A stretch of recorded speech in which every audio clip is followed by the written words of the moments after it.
The common carp was first introduced to the United States in 1877.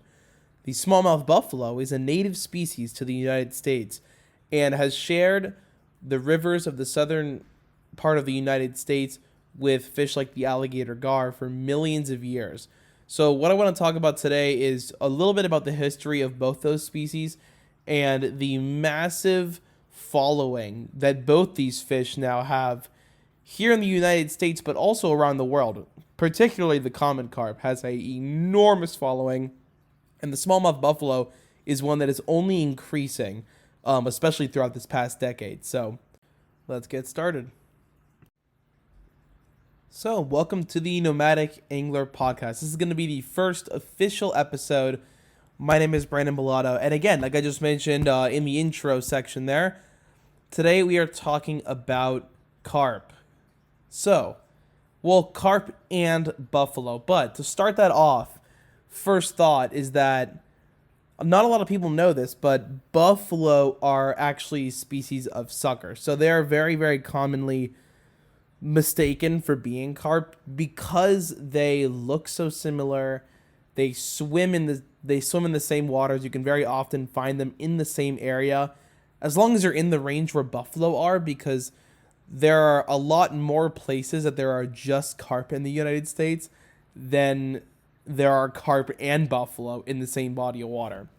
What I'm specifically talking about is going to be the Mississippi and the Trinity River Basin, and they also find them in the Red River Basin, from what I hear as well. And these buffalo are broken up into two species. I believe there is the smallmouth buffalo and the bigmouth buffalo. Now, the smallmouth buffalo is the main one that has garnered a extremely passionate following because they are just such a neat fish. They again are very similar to carp, so you can use the same carp fishing methods that are tried and true that people have used now for decades and decades and decades. Very specifically, it is the Euro carping style. So it was made in Europe. How can I describe Euro carp fishing? Euro carp fishing is mainly the gear that goes into it. You have these very specific dedicated carp reels, carp rods. You're using hair rigs, and you can really go down the rabbit hole with it because it gets very, very complex. You have these rigs that have so many different components, it makes your brain hurt sometimes. Like reading how to tie some of these rigs and the amount of different gear needed to make them successfully.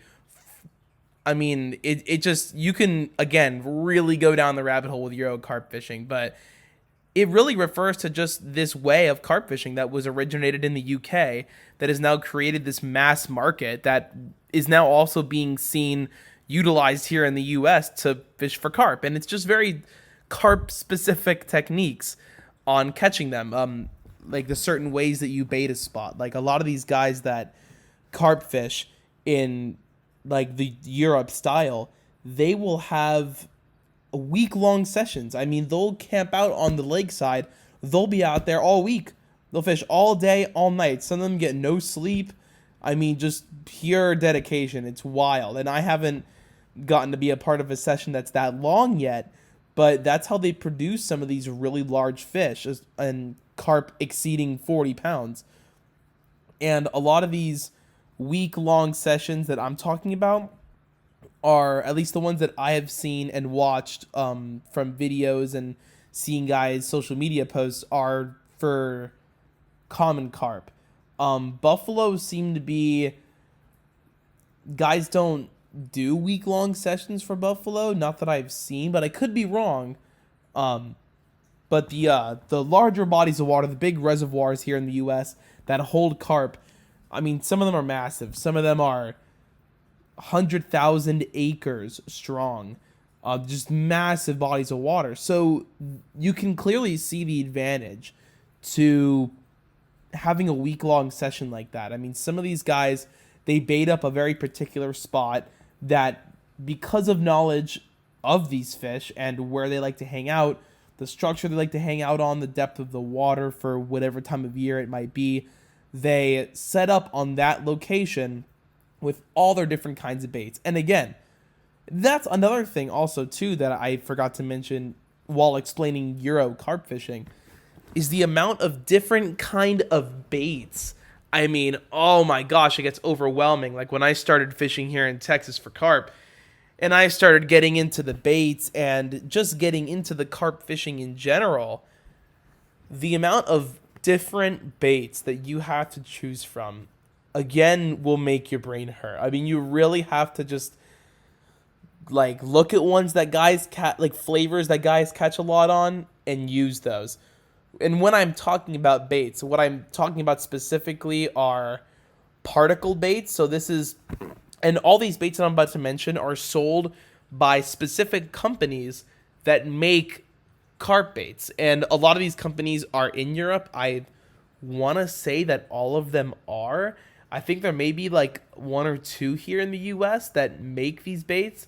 But so anyway, the ones that I'm talking about specifically are particle baits, which are particle baits, from what I understand, are what are used for chum. They'll chum a lot with particle baits, and particle baits can be big mixes of different things, like different kind of nuts, feeder corn, stuff like that.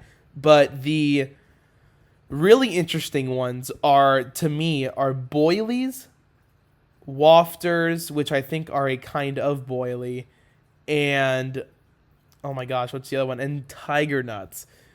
These are the ones that you can, again, along with particle baits, can really go down the rabbit hole because there are different sizes.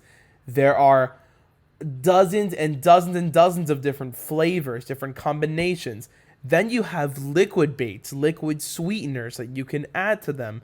Sweeteners that you can add to your pack bait, a pack bait is similar to a particle bait where it's used for chum, but a pack bait is I think it's way easier to create, and you can use it in many different situations. A pack bait is, like I mentioned, like a particle bait, it's a chum, and what you do is again, it's another thing that you can really go down the rabbit hole on, because there are so many different pack bait recipes. It's just overwhelming. There's two that I have tried to stick to. One of them is a brand new one that I just learned from a guy here in Texas that I met. His name is Chris, but his YouTube channel is Cyprinus Addiction. He is a extremely dedicated carp angler here in Texas and is way more knowledgeable than me on the fact. And he told me this amazing recipe that he has for pack bait, where he uses range cubes, which is a horse feed or a cattle feed that you can get from any of like the farm stores, like a Tractor Supply or anything like that. You can have it soak in hot water for like, I think it's like about 24 hours, and these hard pellets turn into like a paste. And from what I understand with these range cubes it's just a bunch of wheat, corn, and a bunch of other like kind of fiber just kind of mixed up, and a whole bunch of molasses in there. And the carp and buffalo absolutely go crazy for it. A great way that I've been able to catch them is by pre-baiting the spots that I'm going to fish out here. Just throwing a ton of the range cubes in the water, and you just let them sit overnight, because overnight those range cubes end up filling up, dissolving, and all those carp go nuts into it. So the next thing that I want to talk about really quick before I move on is the other kind of pack bait, and the one that is, I think, the easiest to create, the easiest to go and get the ingredients for at the store, and it's the one that I have been using the most lately. I've been packing it around my weights to use it here in the river, because we have really murky water, and the murkier that the water is, the better that using a pack bait is, and actually packing it around your weight, because it helps the carp to start feeding in the area where your hook bait is. They find it a lot easier, especially in murky water where they can't see very well as it is. But so, to get to the point, this recipe that I've been using for a pack bait is literally just breadcrumbs. I go and I like just to Walmart, and you get a few of the cans of just regular breadcrumbs. Panko works really good too. and that's one that I've seen a lot of guys on YouTube that carp fish use for this recipe, is panko.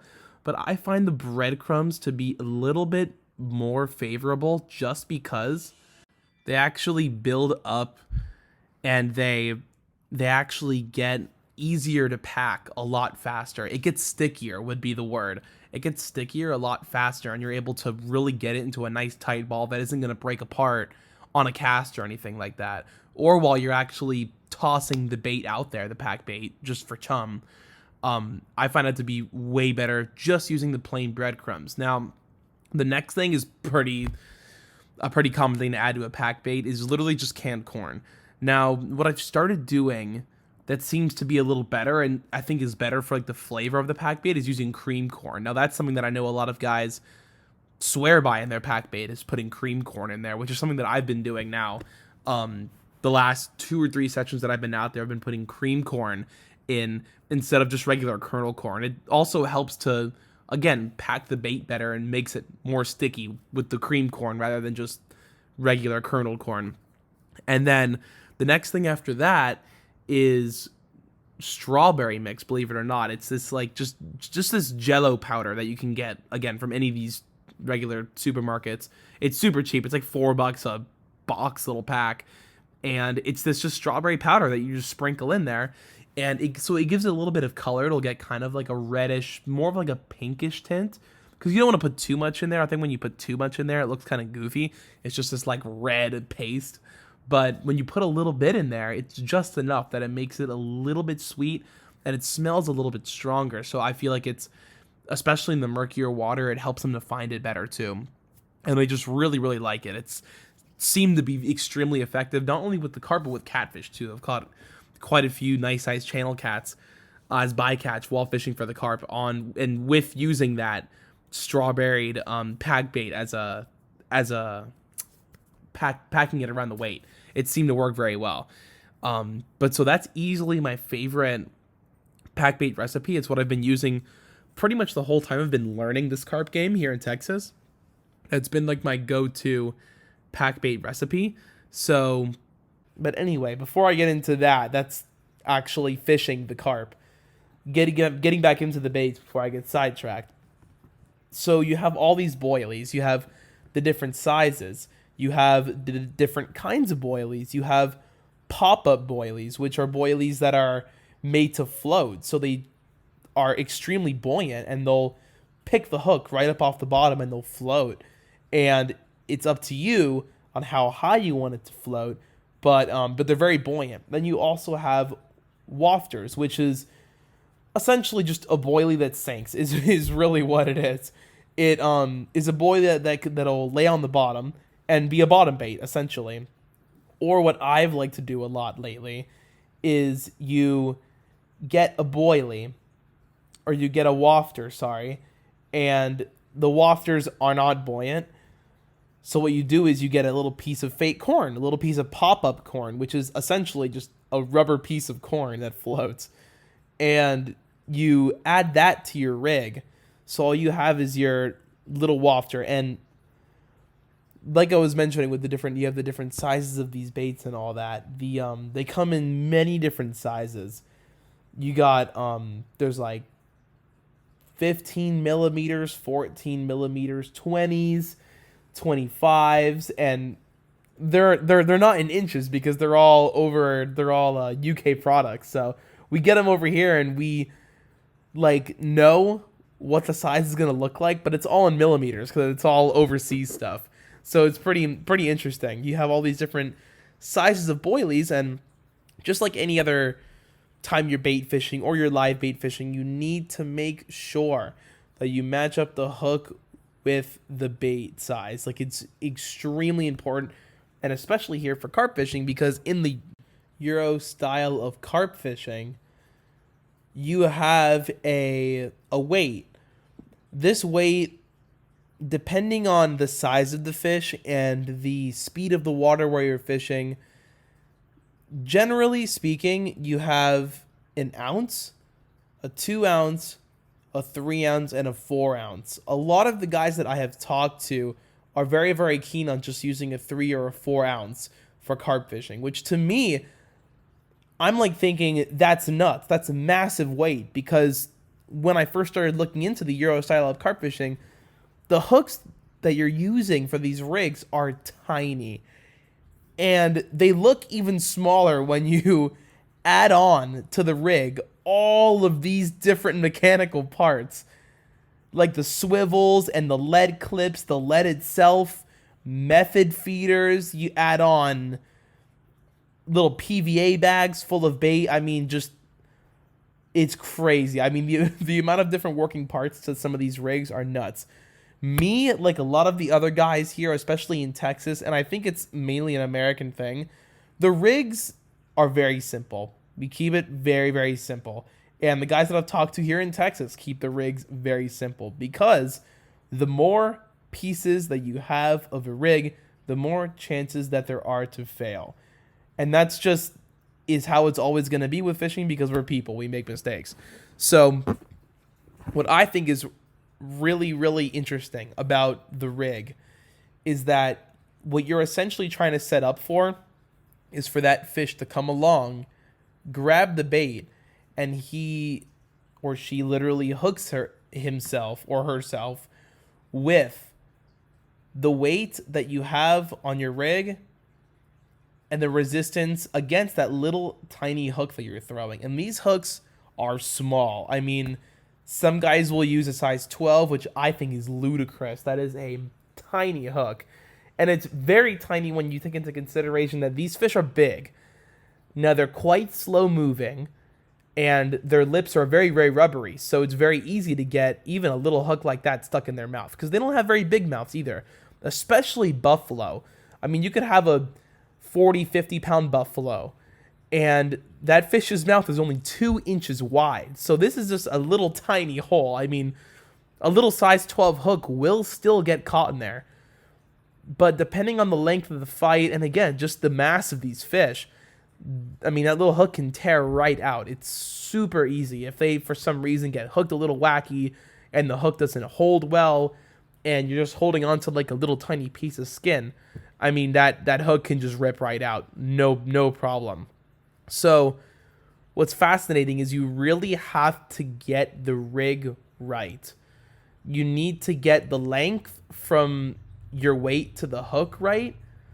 You need to get the knot right, which is the knotless knot is the main knot. There's a few. There's like, I believe 4 or 5 others in the Euro carp style that are used to make a hair rig, which, and I know this is it's a podcast, so you really can't see. I haven't gotten to doing videos yet along with the audio, but if I can describe what a hair rig is in the best way possible without it sounding super confusing, is imagine you're tying a snell knot. You know what? It looks very similar to a snell knot, except you have a little piece of line with a tiny little loop knot at the very end that you have to tie with your fingers. That I recently found out tying little tiny loop knots is extremely difficult. I'm getting better at it, but it's really, really hard. And you have to tie this little tiny loop knot at the end of this line. And this little piece of line runs along your hook shank, and it pops out usually right after the bend. And the whole point of the hair rig is to have, usually it's a boilie or a tiger nut tipped with a little piece of floating fake corn, but it sits behind the bend of the hook so that your entire hook is exposed, which is extremely important and makes complete sense to me with the method that we're trying to hook these fish with, these carp, because these hooks are tiny. Like, if that whole hook isn't exposed, then you really will run into problems getting those fish to hook up. And what's also fascinating about that is that with using the hair rig, you can also experiment with different sizes of baits more freely, again, because your whole hook is exposed. Now, again, these hooks are really small. The main size that I have found the most success with so far, and that it seems like it's a generally used hook size, kind of like a middle way point, is a size of 6 hook. And And you can again go down a whole other rabbit hole of types of hooks for carp fishing because oh man, is there a lot. There are so many different styles of these little tiny hooks that are made specifically for carp fishing. I cannot describe the size of the ones that I use, but the ones that I use now, that a guy that I've been talking to here, he's actually a guide here in Texas. His name's Austin Anderson, and he runs Texas Carp. Oh man, what is the name? I believe. Oh, it's Texas Car. No, it's Car Pro Texas Guide Service. That's what it is. Car Pro Texas Guide Service. And he pointed me out to these hooks, these Gamakatsu hooks that are made for carp. The ones specifically, the ones that I like now it's called the A1 Super. If I can describe what it looks like, it's much more of like a J style hook, and the point is just curved into the shank a little bit, just to like the smallest, very, very light angle. But it works amazing. Every run I've had has hooked up, and they've worked perfectly. Just recently, a few days ago, caught my biggest smallmouth buffalo yet on the A1 Super. It worked awesome. But anyway, so you can really go down the rabbit hole with hooks. There's so many different ones. So back to what I was talking about before the whole hook discussion came up, which is still very important, is the actual rig itself. So the one that I've been using lately, and that seems like it is definitely the most common to find around the US and also here in Texas where I am now, is just a standard inline weight rig, which is usually a flat pair weight, which is what seems to get the most success out of, because where I'm fishing is a river. And so, I guess these guys that probably fish the lake definitely use different rigs. But the guys that I have met here on the river, where I am fishing now on the Trinity, fishing with an inline flat pair a flat pair lead. Now, we're usually using like a size 8 barrel swivel. So what we'll do is we'll tie like maybe like almost a 10-foot leader of 20-pound. And a lot of guys use leaders way heavier than me. And I'm probably going to start moving up to heavier leader because as more rain comes, we get more snags on the bottom of the river, which definitely changes the game because you got to up your tackle a little bit. You got to up your leader. But so where I'm going with this is the rig. So you got your 10-foot of 20-pound leader. You slide I've been using a 2-ounce lead lately, and it's worked great. But I'm going to start moving up to a 3-ounce because I've had a few fish pick up the rig and swim off with it and not get hooked and be able to spit it out. Very rarely, but I've had a few instances where that's happened. So what I'm going to do is switch to a 3-ouncer. And I had a couple of guys, including Austin that runs Carpro, tell me that a 3 to 4 ounce lead is always recommended and is you cannot hurt going heavier, because the heavier your weight is, when that carp picks up that bait, not only will the line get tight faster and that hook will pinch, but it'll bury deeper because it has more weight to counter against itself. And that also depends on the size of the fish too, because the smaller the fish are, the easier it is for that hook to move around that fish underwater. If that makes any sense, that's kind of how it works in my brain. The smaller fish is going to be harder to hook than, big mama 50-pounder buffalo that comes up and picks up that rig. And, it's like that hook burying against a movable wall, like that fish is not moving anywhere in the water column. It's monstrous, the 50-pounder. So that hook's going to have more of a solid resistance to bury into the lip. But so where the rig gets really interesting for me is that it's usually pretty short rig from your weight to your hook. What I have seen has been the most successful has been about 3 to 4 inches of length. So you have your weight, you have your size 8 swivel, and then you have your hook with your hair rig tied on already. And it seems like the shorter the rig is, the better your hookup ratio is, because what you're trying to do is hook these fish in the bottom lip. Buffalo and common carp, you're trying to hook them in the bottom lip, because what you're trying to do is when that fish comes and picks up that bait, you want them to immediately lift their head off the bottom while they're swallowing it. And as soon as they lift their head up, that hook comes right down and catches them right in the bottom lip. And as soon as they feel that, they start shaking their head and going crazy. And then that's when, your rod will start bouncing or your bite indicator will start going off. Or if it's a commons are awesome fighters, and they'll usually just scream off running. And before you can even pick up the rod, they're already 20 yards into their run.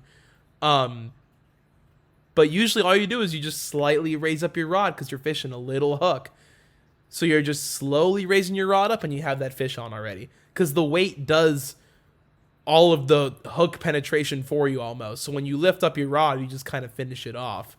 But so what's really interesting is you got to really pay attention to when those fish pick it up. Say, for example, your rig was a little bit too long. When it's too long, what I've heard and what I've seen with a couple fish that I've caught is they'll pick it up, they'll get it a decent ways down their mouth, maybe almost to their throat, and start swimming off with that bait. This is if the rig is like 6 to 8 inches long, usually on the longer side. I used to tie hair rigs way too long, and I would tie my hair rig so long that I would get catfish gut hooked. Like, it was real bad. My rigs were super untrained and un everything. And the first couple carp that I caught on a standard rig like that with a 2-ounce weight and your hook linked to your hook, they were about between 6 and 8 inches long. And those fish would pick up the bait, swim off with it, and they would get hooked right in the scissors, so like right in the corner of the mouth. And even now, I've even tied a couple rigs that have only been 3 to 4 inches long, and they still gotten hooked in the corner of the mouth. So that's actually a great thing. That's interesting now that I'm kind of thinking about myself, because the other day, the last session I had I think a couple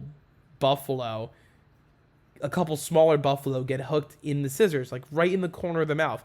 But I was fishing pretty short rig because since I was gut hooking catfish and had a couple carp get hooked in the scissors way like a week and a half, 2 weeks ago, I started tying my hair rigs a lot shorter and was having a lot better hookup ratios, a lot more runs, a lot more fish actually getting hooked, but they were getting hooked in the scissors. Or they were getting hooked right after I started making the rig shorter. They were getting hooked in the bottom lip. So I was pretty confused the other day when I had a couple fish get hooked in the scissors, and I was already fishing a pretty short rig. But so the whole reason that they get hooked in the scissors, I didn't mention, is when they pick up that bait and they start swimming off with it, that hook comes around and catches them right in the scissors because they pick it up, they turn like the opposite direction of the lead, and they start swimming off. So that line naturally drifts to the corner of their mouth, and then once the line gets tight and it pulls the hook through, it gets caught right there in the scissors. And that is something very interesting that I still haven't been able to figure out how to dial in. So the next thing, just to get off that topic, to get started talking about, because I'll go on forever talking about the rigs and all that, because that is easily the most complex part of carp fishing. But I want to talk about the fish themselves and definitely move on to the buffalo a little bit more. So the smallmouth buffalo is a fish that's, its natural range is all of the tributaries in the Mississippi River. You got Montana, Pennsylvania, and all the way over to West Virginia. So they have been native here to this region of the United States for millions of years. I mean, they have lived right alongside the alligator gar. So what's really interesting about them is that they're a very old fish. They can live a long time. They've been recorded living 60, 70 years, and they can get massive. These fish can get like 60 to 70 pounds. The largest one ever recorded was here in Texas. It was an 82-pound fish. So these things get massive. And a lot of these reservoirs, like the average buffalo is like a 30, 40 pounder, which is ridiculous, but that's a massive fish. And they regularly are caught over 50 pounds, over 60 pounds. A 70 pounder is, from what I understand, is very rare. And an 80 pounder is extremely rare. But they exist and they're out there. But just, they're an amazing fish. I think they're so neat because they're so similar to a carp. I would go as far to say it's a neat example of convergent evolution in a way. Now, from what I understand, the buffalo are much more, we'll call it passive than the common carp. The common carp have a much wider diet than buffalo. The buffalo, from the research that I've done, buffalo have mostly insect larvae in their diet. Detritus they find just sifting through the mud. All they're doing all day is sifting through the mud. They're using that sucker-like mouth that faces downward to they take a bunch of mud and they're just filtering out of the mud stuff they can eat. So they're getting a lot of insect larvae. They're getting a lot of, like I said, detritus, algae that sticks onto hard surfaces. They'll eat that as well. They'll eat a lot of algae. But the common carp's diet is very interesting to me because they are definitely much more of generalists. Common carp will eat all those things I just listed the buffalo eat.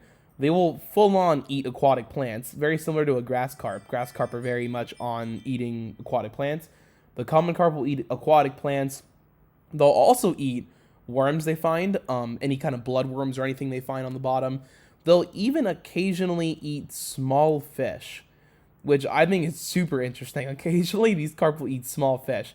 And they'll also pretty regularly eat crustaceans. I know that up in the Great Lakes, they catch them a lot on crawfish flies, because they eat crawfish quite often. So a carp is much more of your omnivore.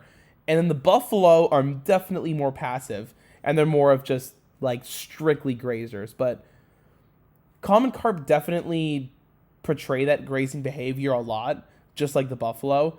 And they both very much feed in almost the exact same way. They're using that sucker-like mouth to just sift through the mud all day, and they're just taking whatever they can eat out of there, anything nutritious that they can take out of it. So very similar to the alligator gar, the carp have this kind of bad reputation, I guess we can call it. And just like the alligator gar here in Texas, for those of you that have follow up with the issues going on, the carp face the very large problem of bow fishing. Now, it's definitely more of a big deal for the alligator gar because they do not reproduce as much, from what I've heard. And they have an even worse reputation than the carp right now, I think. But the carp face the bow fishing problem, and the buffalo, the carp and the buffalo both. And that's just because the people around here kind of just lump them into being the same organism. Carp, buffalo, like same thing. So they see them, they shoot them with a bow. And it's a real shame because there's a lot of places around here, and I mentioned Texas just because I'm here right now and you see it. You'll find just like a little pile of carp and buffalo all shot with bows, just kind of like laying on the bank. Like, people just kill them for fun. And, you know, they're just like, oh, it's just a carp. It's just a buffalo. And I just never, ever follow up with that mindset. I think that mindset is just ridiculous. I don't think it makes any sense. Like, these are fish. They are out there doing the same things that the prize species are out there doing. They deserve the same amount of respect. It makes me cringe, like when, you know, I'll go on social media and you'll find a post of, you know, some guy finding a bunch of like buffalo or carp or even alligator gar shot by bows and just laying up on the bank. And it's just so sad. It's terrible. And in the comments, all you see is, oh, it's just a gar. It's just a carp. It's just a buffalo. Like, whatever. I'll never get behind that, and I never can see how people can get behind that. I assume it's just a generational thing, and it's mostly just, yeah, dad did it. It's got to be okay, I mean, it's just a generational thing. It's something that you've just kind of known since childbirth, and you've known it through your whole childhood that these fish are just, they're just trash. So, you can just shoot them and it's fine. Just shoot them for fun, kill them, put them on the bank, whatever. I'll never get behind that, though, and I'll never understand why. Because if you really start to do your research on these fish, and I think that's one of the biggest reasons why people they have like less sympathy toward these animals, because they don't research them. Like, they don't know what they do on a day-to-day basis. They've never fished for them, so they don't realize how smart they are. And they don't realize how strong they are when you get them on the end of a line. I mean, they are an amazing, amazing game fish. I am like just so excited to get to some of these bigger reservoirs and catch the really big ones. But I think it's just a lack of education mostly that these people shoot these fish, because they don't understand that a lot of these fish, and it's crazy too, because the carp are an invasive species. That's a known fact. They were introduced to the United States in 1877, but they have been a part of this ecosystem now for a very, very, very long time. They have been a part of this ecosystem for a long time. And I believe there are some parts of the U.S. where they definitely do cause some damage to the environment. But from what I understand, they do not cause the same amount of damage that a lot of the Asian carp species are having in some of the more northern states and in like the northern watersheds, like over in the Great Lakes bodies of water.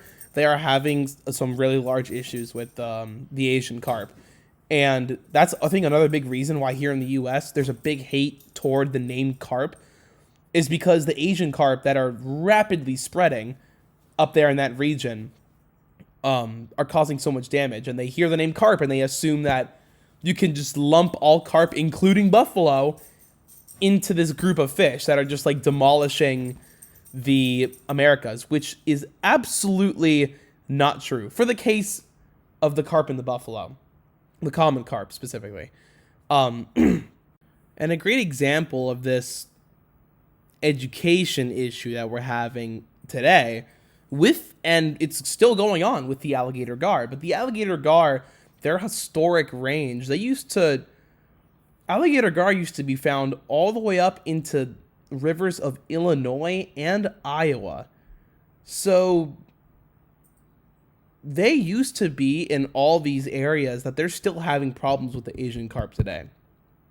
And this is all just because, I mean, these fish were labeled as monsters. So they were just like killed by the masses and just absolutely wiped out of that area. I mean, and I believe now there actually are restocking efforts of the alligator gar in the historic range to be able to restore some of that balance and to be able to help fight off the Asian carp, because these are massive predators. I mean, they have to eat a lot, and they would be able to really do some good damage on the population of the Asian carp if they still had them there.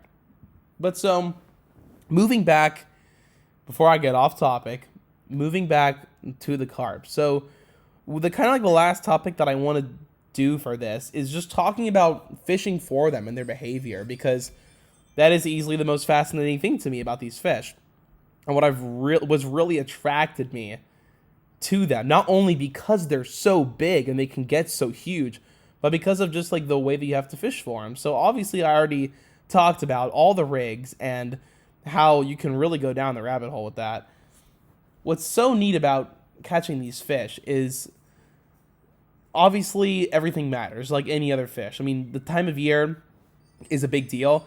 Now that we're kind of sitting in colder water, actually, as I'm recording today, the water in the Trinity here, where I am in downtown, finally dipped down below 50, which I know is going to change the fishing a little bit. The past like 2 or 3 sessions that I've been out, the really good fishing has been like 53, 54 degree water temperatures. So it's definitely going to change a little bit now, because now we're getting real cold. We're getting into like high 40s. So that'll definitely make things a little bit different. I'll probably have to fish deeper water, because as this water gets colder, I'm assuming they're going to move to deeper holes where the water temp's a little bit more stable, and then maybe fishing later in the afternoon is going to be key. It already was like a week, 2 weeks ago. Fishing the last 3 to 4 hours before sunset was the move, because the water is the warmest it's going to be all day as it gets later in the day. And even after the sun just starts to dip down over the horizon, like if you look at the water temperature readings for whatever river you're on, at least here on the Trinity, 7, 8 o'clock, after the sun's already set, the water temperature still goes up by a degree, which is wild. And then as you get into like the midnight and into the early morning, it starts to dip down again for the morning temperatures. But fishing in the late afternoon, here as the water has gotten colder, has definitely been the move for sure. Now, what's really cool about these fish that I've really don't exactly know why they do it, and I don't think a lot of people do either, because I've asked a couple others, is that these carp and buffalo, both of them surface while they're feeding.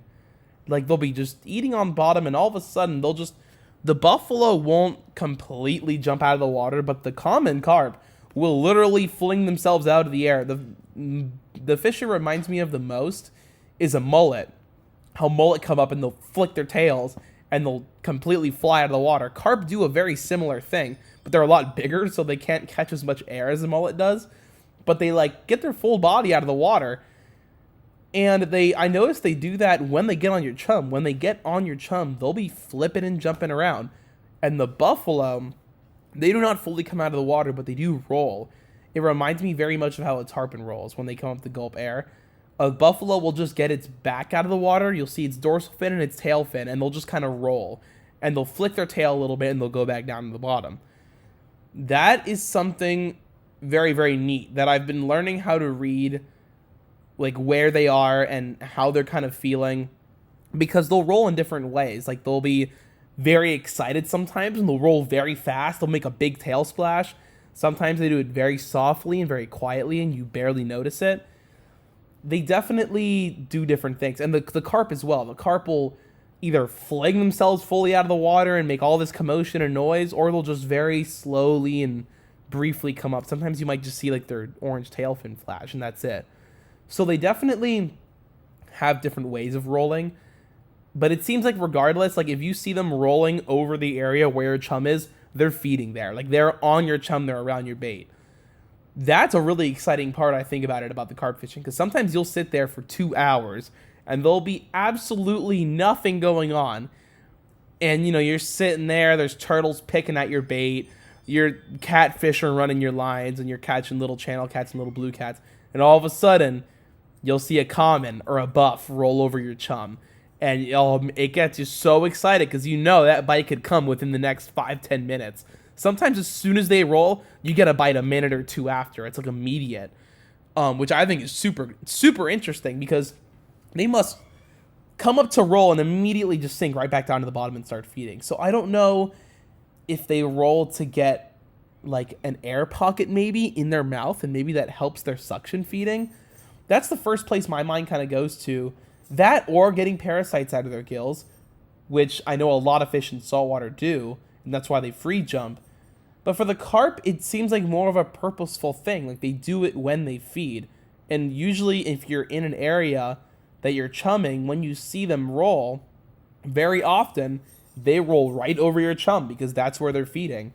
So I'm not sure exactly why they do that, but I'm assuming it has something to do with their feeding. It's a feeding response of some sort, but it's very exciting. It makes fishing for them very exciting because when they're there, usually they're there because they're popping up and rolling.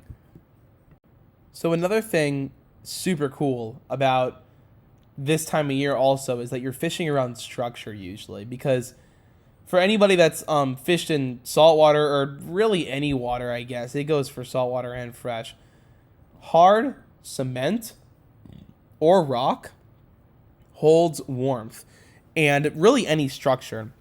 Structure is really, really good for warmth this time of year, and from what I've heard, these carp will huddle up really hard. So like once you find one, you'll find quite a few, because they school up together once it gets a little colder for warmth.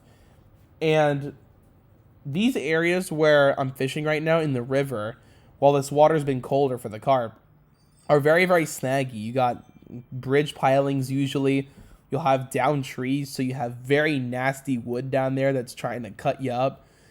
And when you get these fish on, I had Chris from Synchronous Addiction tell me this as well, this tip, is that when you get a run, you pick that rod up, you set your drag, and you just walk backward. You pick your rod up, let the fish do what it's going to do, and you just slowly walk backward, because what you're trying to do is just get it away from that structure as quick as possible, because especially the common carp, they will do anything in their power to get in that structure. I mean, they are so strong. They'll scream runs like a redfish or a snook. They honestly super impressed me how hard they fight. And then once you start to catch some bigger buffalo, like 20 plus pounders, they fight really, really good too. But the common carp are just ridiculous. I mean, they'll go on screaming runs. And if you're not careful, they get you in that structure super fast, wrap up your leader, and you're cut off. You're done.